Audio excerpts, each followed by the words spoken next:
بسم اللہ الرحمن الرحیم وأزواجه وذرياته وبارك وسلم تسليما كثيرا كثيرا. أما بعد فأعوذ بالله السميع العليم من الشيطان الرجيم.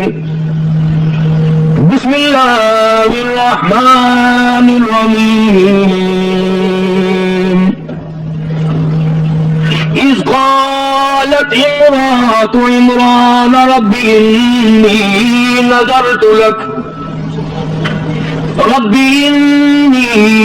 نذرت لك ما في بطني محررا فتقبل مني إنك أنت السميع العليم. فلما وضعتها قالت رب إني وضعتها أنثى والله أعلم بما وضعت وليس الذكر كالأنثى وإني سميتها مريم وإني أعوذ بك وذريتها من الشيطان الرجيم. صدق الله مولانا العلي العظيم وبلغنا رسوله النبي الكريم ونحن على ذلك لمن الشاهدين والشاكرين والحمد لله رب العالمين. اللهم صل على محمد وعلى آل محمد كما صليت على إبراهيم وعلى آل إبراهيم إنك حميد مجيد. اللهم بارك على محمد وعلى آل محمد كما باركت على إبراهيم وعلى آل إبراهيم إنك حميد مجيد. قرآن کریم میں ساری کائنات انسانی کے لیے بالخصوص حضرت محمد کریم صلی اللہ علیہ وسلم کی امت کے لیے ہدایت عطا فرمائی. ماں کے پیٹ سے لے کر قبر کی لاحق تک کے سارے احکام قرآن کریم نے بیان فرمائے. بلکہ قرآن کریم نے ماں کے پیٹ سے باہر آنے کی بات نہیں، اندرون پیٹ کے حالات بھی بتائے. بچپن کی زندگی، شباب اور جوانی، بڑھیپا، شادی، تجارت کرنا، حکومت چلانا، ذمہ دارا کرنا، کاروبار کرنا، کسی سے کو قرض دینا، قرضہ وصول کرنا، صدقہ خیرات دینا، ہمدردی کرنا، نکاح طلاق کرنا، سارے کے سارے احکام قرآن کریم میں ہیں. لیکن وہ قوم تیری قسمت، اتنی عظیم الشان کتاب جو تعزیرات الہی ہو، عرش عظیم سے آئی ہو، جبریل امین لائے ہو، سید المرسلین حضرت محمد الکریم صلی اللہ علیہ وسلم پہ نازل کی گئی ہو، تم نے اس کتاب کو مردوں کے لیے رکھ چھوڑا کہ جب کوئی مرے گا پھر چاول پکائیں گے پھر اسے پڑھیں گے. اس لیے میں کہا کرتا ہوں کہ تمام چیزیں زندوں کے لیے اور ظلم نہ کرو، خدا کا قرآن مردوں کے لیے، سبزی ترکاری زندوں کے لیے، گوشت، قورمے، متنجن مرغی، تمام کھانا پینا، سکوٹر، ریل، موٹر، ہوائی جہاز، کوٹھی بنگلہ، تمام کا تمام تخت و تاج زندوں کے لیے. اور کتنی بڑی بے انصافی ہے، خدا کا قرآن مردوں کے لیے. جب تک کوئی مرے گا نہیں، قرآن مجید یاد نہیں آئے گا، گھر میں اس کا تلاوت کرنا ثواب نہیں، اس کا پڑھنا کارے ثواب نہیں، اس پر عمل کرنا ذریعہ نجات نہیں، اس کو آنکھوں سے دیکھنا برکت والی بات نہیں. اور لوگوں، وہ لوگ بھی اس دنیا میں آئے جنہوں نے ساری عمر اپنا اور تمام مشغلہ ترک کر کے تمام کی تمام زندگی قرآن کریم مصطفیٰ کریم صلی اللہ علیہ وسلم کے ارشادات میں گزار دی. یہ جتنے بڑے بڑے بزرگ آئے اور گزرے ہیں، کمائی کی ہے. ایک اللہ والے کا بیان ہے، بزرگ ہے، فرماتے ہیں میں مدینے پاک میں رہتا تھا، تہجد کی نماز کے لیے اٹھتا تھا. ایک دن جو اللہ والا اٹھا ہے تہجد کے لیے اور باہر نکلا، 5 منٹ کے بعد گھر میں آ کے بیٹھ کر رونے لگا. بیوی بچوں نے پوچھا کیا بات ہے، کوئی درد ہے, کوئی تکلیف ہے, کسی کے مرنے کی خبر ملی؟ اللہ والا رو رو کے کہنے لگا خبر تو نہیں ملی, اندیشہ ہو گیا. پوچھا کیا؟ کہنے لگے جب بھی ساری زندگی میں تہجد کے لیے اٹھا ہوں, لوگ تہجد پڑھا کرتے تھے, امام مالک مدینے کی گلیوں میں جھاڑو دیا کرتا تھا.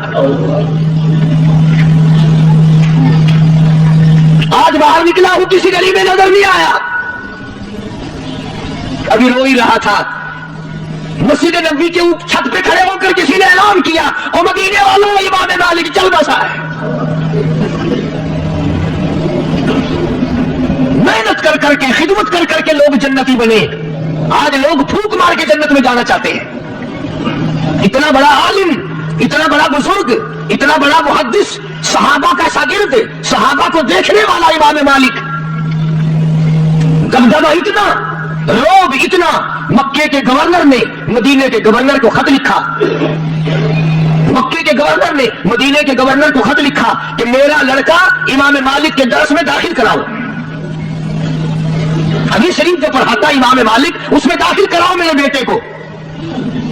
تو مدینے کا گورنر جب امام مالک کے دروازے پہ گیا اور اطلاع دی کہ میں آیا ہوں, تو اندر سے ایک خادم آیا اور کہنے لگا اگر کوئی مسئلہ پوچھنا ہو تو لکھ کے دے دو, اور اگر کوئی حدیث یاد کرنی ہو تو درس میں آنا, ویسے امام مالک کے پاس فرصت نہیں ہے. مدینے کا گورنر امام مالک سے مسجد نبی میں ملا اور کہنے لگا کہ یہ لڑکا ہے مکے کے گورنر کا, حدیث آپ سے یاد کرنا چاہتا ہے. فرمایا بہت اچھا, ایک شرط پہ بٹھاؤں گا, ایک شرط پہ بٹھاؤں گا, جو آگے پڑھنے والے 50,000 لڑکے ہیں ان سب کی جوتیوں میں بیٹھنا پڑے گا.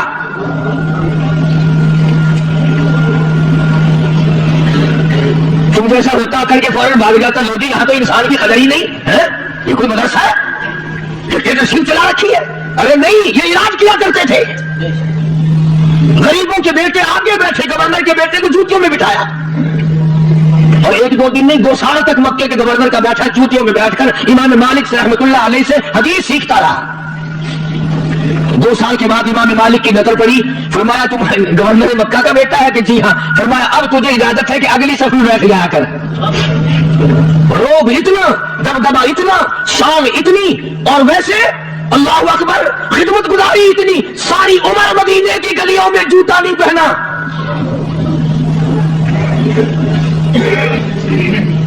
لوگ پوچھا کرتے تھے حضرت آپ جوتا نہیں پہنتے؟ فرمایا ڈرتا ہوں کہیں جوتے والا قدم اس جگہ نہ پڑ جائے جہاں آمنہ کے در یتیم کی تلی لگی ہو. ادب سیکھو, ادب. یہ معمولی سے ادب تو آپ لوگ کر نہیں سکتے, دوسروں کو بھی ادب بتاتے ہیں. امام مالک رحمت اللہ علیہ نے ساری زندگی میں, آؤ ادب کی بات میں تمہیں بتاؤں, 3 میل کے ایریے میں, 3 میل کے اندر مدینے شہر میں ساری زندگی میں امام مالک نے پیشاب اور پخانہ نہیں کیا. اور اس کی بات سنو, ایک حج کرنے کے بعد امام مالک مدینے سے باہر نہیں نکلے, ڈر کے مارے کہیں میں نکل جاؤں میری موت کسی اور جگہ آ جائے, یار کے شہر کے دفن سے نہ رہ جاؤں. جھاڑو دی ساری زندگی مدینے کی گلیوں میں. اتنی شان کا مالک, لکھوں کا حدیثوں کا حافظ امام مالک, جلیل القدر بزرگوں کا شاگرد, صحابہ کا شاگرد. اور کتنی بڑی شان ہوگی لوگوں اس جوان کی جو کالے کملی والے صلی اللہ علیہ وسلم کی مسند پہ صحابہ صفا کے چبوترے پہ بیٹھ کر حضور کی حدیث پڑھایا کرتا تھا. تمہاری آنکھوں کے سامنے یہ چیزیں گناہ گانے کب آئیں گی؟ جو ڈھول پیٹے, گھنگرو کھڑکائے, ناچتے پھرے, وہ عاشق ہیں, اور جو گنبد خضرا کے سامنے بیٹھ کر 15 سال تک کالی کملی والے کی حدیث پڑھائے وہ عاشق نہیں. مطلب یہ بھی تو سوچ لیا کرو کہ جب تک کوئی امام تمہارے پسند کا نہ ہو تم نہیں رہنے دیتے, حضور کی پسند کے بغیر مسلے پہ کیسے کوئی کھڑا ہو سکتا ہے؟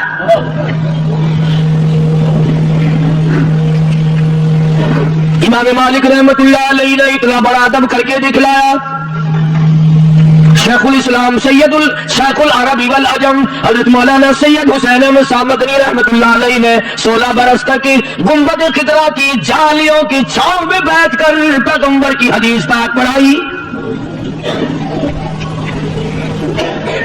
اور یہ نہیں فرمایا کرتے تھے کہ قال صاحب الروضہ، بلکہ یوں فرمایا کرتے تھے قال صاحب الروضہ. اور لوگوں اس گنبد خضرا کے مکی کا یہ فرمان ہے، اور تنخواہ لے کر کے نہیں. اب تو لوگ مدینے کی طرف بھی جاتے ہیں تو پیسوں کے لیے. مولانا حسین احمد مدنی رحمت اللہ علیہ خود لکھتے ہیں ہم 11 آدمی گھر کے تھے، ایک چٹاک مسور کی دال، موہری کی دال پانی میں ابال کر وہ پانی پی کر گزارا کر لیا کرتے تھے. فرماتے ہیں مدینے پاک کی گلیوں میں سے سبزیوں ترکاریوں کے چھلکے میں چن لاتا تھا، اٹھا لاتا تھا، شام کو پانی میں دھو کر چاقو سے کاٹ کر منہ میں چبا کر چھلکے نگل جاتا تھا. اس کے بعد پانی پی کر ریاض الجنہ میں کھڑا ہو کر ساری رات مولانا حسین احمد مدنی قرآن کریم پڑھا کرتا تھا.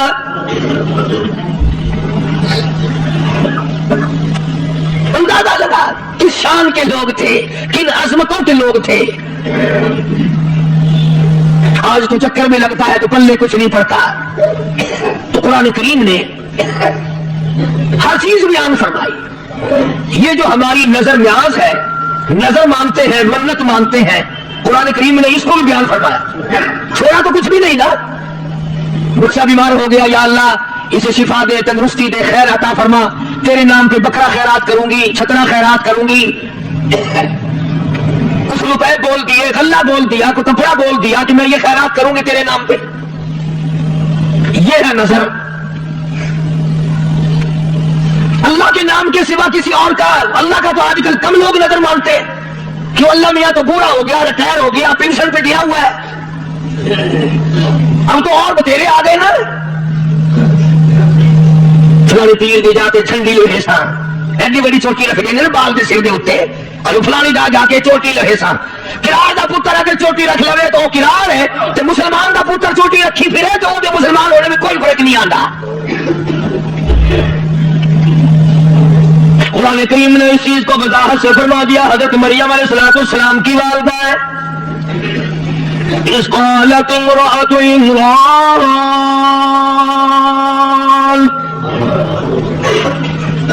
اس قالت امرأة عمران،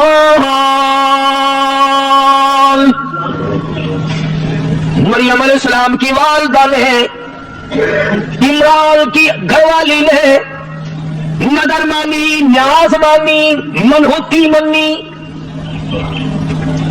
رب انی نذرت لک.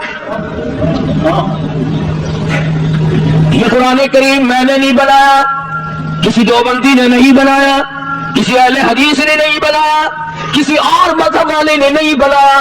اللہ پاک فرماتے ہیں اس قالت امرأة عمران، مریم علیہ السلام کی اماں نے نظر مانی، نیاز مانی. رب انی نذرت لک، اے میرے پروردگار، او زمین و آسمان کے مالک، قطرے قطرے کا تو مالک ہے، ذرے ذرے کا تو مالک ہے، پتے پتے کا تو مالک ہے، چاند سورج ستاروں کا تو ہی مالک ہے. رب انی نذرت لک، او میرے رب میں تیری نظر مانتی ہوں، تیری منہوتی مانتی ہوں. یا تو اگر کوئی خیرات مانگنے بھی آئے نا، جب تک شرک نہ کر لے اس کو ٹیڑھی نہیں ملتی. اگر نظر اللہ دے ہو تو نیاز حسین دے ہو. میں نے شہید کربلا کے رومان کو ذکر کرتے ہوئے بتایا تھا کہ قیامت کا دن ہوگا، اللہ تبارک و تعالیٰ کی عدالت میں شہداء آئیں گے، تشریف لائیں گے، تو سیدنا حسین رضی اللہ تعالیٰ عنہ سے اللہ پاک پوچھے گا تو اپنا قاتل بتا کون ہے. تو حضرت حسین فرمائیں گے سائیاں قاتل وقت میں سے سا جیڑے میری نیاز کھا کھا کے تم ٹھیک ہے پہلے نہ کو سنوا ساری عمر تھی گئی ہے نیاز کھانے کھانے. قاتل میرے کٹھائی نہیں میں میں انہیں کو سنجھاڑتا کہ تو بھی جانتا پہلے ارادہ مرنا کٹ. فرمایا ربی انی نذرت لک، او میرے پروردگار میں نے تیری نظر مان لی، میں نے تیری نیاز مان لی. ما فی بطنی محررہ، جو کچھ میرے پیٹ میں ہے میں آزاد کر دوں گی، تیرے نام پہ وقف کر دوں گی، بیت المقدس میں چھوڑ دوں گی۔ فتقبل منی، مریم کی والدہ کو بڑا فکر ہے، میں 1000 نظر مانوں، میں 1000 نیاز پیش کروں، اگر قبول وہ نہ کرے تو میں کیا کر سکتی ہوں؟ نظر بھی اس کی مانی، نیاز بھی اس کی مانی، اور فرماتی ہے فتقبل منی، قبول فرما، انک انت السمیع العلیم۔ جو میں نے منہ سے لفظ کہا ہے تیرے سوا کون جاننے والا ہے، اور جو میرے قلب و جگر میں لگی ہوئی ہے، دل میں میری نیت ہے، ارادہ ہوا ہے، اسے بھی تیرے سوا کوئی نہیں جانتا۔ مریم علیہ السلام کی اماں نے، عمران کی گھر والی نے نظر ماننی، پیٹ حمل سے تھی، پیٹ سے تھی، اولاد تھی نہیں، یا اللہ تو مجھے اولاد دے، یہ جو کچھ مجھے ملے گا اے میرے رب تیرے نام پہ وقف کر دوں گی۔ فلما وضعتها قالت رب إني وضعتها أنثى، جو چیز پیٹ میں تھی وہ تو نظر اللہ کے نام پہ مانگ دی، ارادہ یہ ہے کہ تیرا گھر بیت المقدس ہے، وہاں چھوڑ دوں گی، جھاڑو دیا کرے گا، تیرے گھر کی صفائی کیا کرے گا، تیرے گھر کا خدمت گزار بنا دوں گی، رب میرے اولاد مجھے عطا فرما، میں اپنے بیٹے کو تیرے گھر میں وقف کر دوں گی، جھاڑو وہ دے گا، قبر میری ٹھنڈی ہو جائے گی۔ لیکن جب پیدا ہوئی تو لڑکی پیدا ہو گئی۔ حضرت مریم کی والدہ کا خیال یہ تھا کہ لڑکا دے گا اللہ پاک، میں بیت المقدس میں چھوڑ دوں گی، لڑکی پیدا ہو گئی۔ اب پچھتائی ہے کہ لڑکی بیت المقدس میں کیا کرے گی، اس کا کیا کام ہے بیت المقدس میں بچی کا؟ اللہ پاک جل شانہ نے فرمایا افسوس نہ کر، افسوس کر رہی ہے مریم کی والدہ، اب کروں کیا، یہ تو لڑکی ہے، میں نے لڑکا مانگا تھا اور ارادہ بھی یہی تھا کہ بیت المقدس میں وقف کر دوں گی، اس لڑکی کا وہاں کیا بنے گا؟ افسوس کر رہی ہے اپنی نظر کا، کیا کروں؟ ایک یہ لوگ نظر مانگتے ہیں، ایک ہم لوگ ماننا کرتے ہیں نظر۔ ایک بندہ کھجی لاہور واسطے چڑھا اتنے چڑھا کھڑائی، وہ جڑی رسی ہوتی ہے کمند جڑی لے کے اتنے چڑھتا اتر گئی، کھجی بڑی اچھی ہوں کیویں لوے، کلو جو نظر ماری تو جہنم نظر آیا، اینا دور فاصلہ، مرا سچی ملا، دعا مانگی یا اللہ صحیح سالم تندرست جب میں اللہ بن جا تو 100 روپیہ تیرے نام تے خیرات کرا، تھوڑا جا ہیٹھ آیا کہ 90 دے ساں، تھوڑا جا ہور تھلے آیا کہ 80 دے ساں، تھوڑا جا ہور تھلے آیا کہ 50 دے ساں، کلو اتر کے آخر لگا نہیں بھی دینا، میں آپ لتھا میں تو توڑا آیا بھائی، اساں تو نظروں کا بھی حال یہ ہے۔ مگر مریم علیہ السلام کی والدہ کو بڑا افسوس ہو رہا، الہی اب کیا کروں؟ فلما وضعتها قالت رب إني وضعتها أنثى والله أعلم بما وضعت۔ یہ تو لڑکی ہے، یہ وہاں کیا کرے گی، کیا کام ہے اس کا وہاں؟ افسوس میں بیٹھی ہے۔ آواز آئی مریم کی والدہ، لڑکی تو میں نے بنائی نا، تجھے کیا معلوم ہے یہ وہ لڑکی ہے جس پہ ہزاروں مرد قربان کر دیا جائے۔ میں اپنی یکتائی، میں اپنی وحدانیت، میں اپنی توحید، میں اپنا وحدہ لا شریک ہونا، میں اپنا بے مثال ہونا اس بچی سے، اور اس بچی کے پیٹ سے بچہ پیدا کر کے تو افسوس کر رہی ہے، میں مسکرا رہا ہوں، میں اپنی قدرت کا لوگوں کو تماشا دکھانا چاہتا ہوں۔ ليس الذكر كالأنثى، تجھے کیا معلوم ہے ہزاروں مردوں سے بہتر ہے یہ ایک لڑکی۔ ابھی تو اللہ کی اپنی پسند ہے، کسی کی لڑکی پسند، کسی کا لڑکا ہی پسند نہیں۔ ہزاروں دھکے کھاتے پھرتے ہیں، کفر کر کر کے مر رہے ہیں، شرک کر کر کے مر رہے ہیں، قتل کر کر کے مر رہے ہیں، ظلم کر کر کے مر رہے ہیں، دوسروں کا حق کھا کھا کے مر رہے ہیں، ستا کے قوم کو لوگوں کو مر رہی ہے، ایسے بھی تو لوگ ہیں۔ بعض آدمی ایسا مرتا ہے کہ خدا کے فرشتے روتے ہیں، الہی وہ تیرا نام لینے والا کہاں چلا گیا، اور بعض ایسا مرتا ہے کہ زمین بھی کہتی یا اللہ تیرا شکر ہے اس منحوس کے قدموں سے مجھے پاک کر دیا۔ ظالم، بدماش، حرام خور، زمین بھی پناہ پکارتی ہے۔ زمین کے جس ٹکڑے پہ امر مباح کی طرح بدماشی لوگ کرتے ہیں، خدا کی قسم قرآن کہتا ہے بدکاری سے زمین کانپتی ہے۔ ہمارے معاشرے میں برائی کوئی نہیں، بگڑتا ہی کچھ نہیں، کون پوچھنے والا ہے؟ قرآن کریم میں حضرت مریم علیہ السلام کی والدہ کو اللہ پاک نے حکم دیا، سنو جو اللہ کی چیز قبول کر لے، فرمایا والدہ مریم، اے مریم کی اماں، جب یہ میرے نظر کر دی لڑکی، سمجھو ذرا، جب میرے نظر کر دی، میرے نام کی یہ نیاز ہے اور نظر ہے، اب نام رکھنے کا بھی تجھے اختیار نہیں، میں نام رکھوں گا۔ خدا کہتا میں نام رکھوں گا۔ فرمایا وَإِنِّي سَمَّيْتُهَا مَرْيَمَ وَإِنِّي أَعُوذُ بِكَ، اس کو میری پناہ میں دے، نام بھی میں رکھتا ہوں، پناہ میں بھی میری ہو۔ وَإِنِّي سَمَّيْتُهَا مَرْيَمَ وَإِنِّي أَعُوذُهَا بِكَ وَذُرِّيَّتَهَا مِنَ الشَّيْطَانِ الرَّجِيمِ۔ فرمایا میری پناہ میں دے دے، اس کی اولاد کو بھی میری پناہ میں دے دے۔ ارشاد گرامی ہے محمد عربی سب کہہ دو صلی اللہ علیہ وسلم کا، فرمایا جب بچہ پیدا ہوتا ہے، پیدا ہوتے ہی فوراً روتا ہے۔ جب بچہ پیدا ہوتا ہے عورتوں سے پوچھ لینا تمہیں کیا پتا، تم تو باہر بیٹھ کر پڑے رہتے ہو، کسی کے گھر میں بھی پیدا ہو، پر مسلمان کے گھروں کا تو شیطان کو پتا ہے کہ کبھی اذان کان میں کہیں گے، ایک کان میں تکبیر کہیں گے، بچے کے دل و دماغ پہ اللہ اکبر کی صدا بٹھائیں گے، اللہ کی عظمت بٹھائیں گے، اشہد ان لا الہ الا اللہ کا نعرہ کان میں لگا کر بچے کے کان میں توحید کا پیغام پہنچائیں گے، اشہد ان محمد رسول اللہ کا نعرہ لگا کر کالی کملی والے صلی اللہ علیہ وسلم کی رسالت اور آپ کی ختم نبوت کا پیغام بچے کے دل میں بٹھائیں گے۔ شیطان کہتا ہے اذان کہنے والا تو جب آئے گا پہلے میں اپنا نمبر لگاؤں، تو وہ بچے کے دل پر انگلی مارتا ہے اثر انداز ہونے کے لیے، دل پر اثر ڈالنے کے لیے، تو بچہ روتا ہے۔ تو حضور کریم صلی اللہ علیہ وسلم نے فرمایا کہ شیطان کی اس انگلی سے دو آدمی بچے، ایک میں اور ایک عیسیٰ علیہ السلام، سب کو وہ انگلی مارتا ہے۔ کہا کہ اذان ہونے سے پہلے میں اپنا زہر ڈال دوں، اپنا اثر ڈال دوں۔ اور آج کل تو ہو گیا صحیح رہا ہے، اذان کا اثر نہیں، تکبیر کا اثر نہیں، شیطان کی انگلی جو ہے وہ آدم بٹھا ہو جاتا ہے مگر وہ انگلی چھوڑتا ہی نہیں، ساری عمر گناہوں میں برباد۔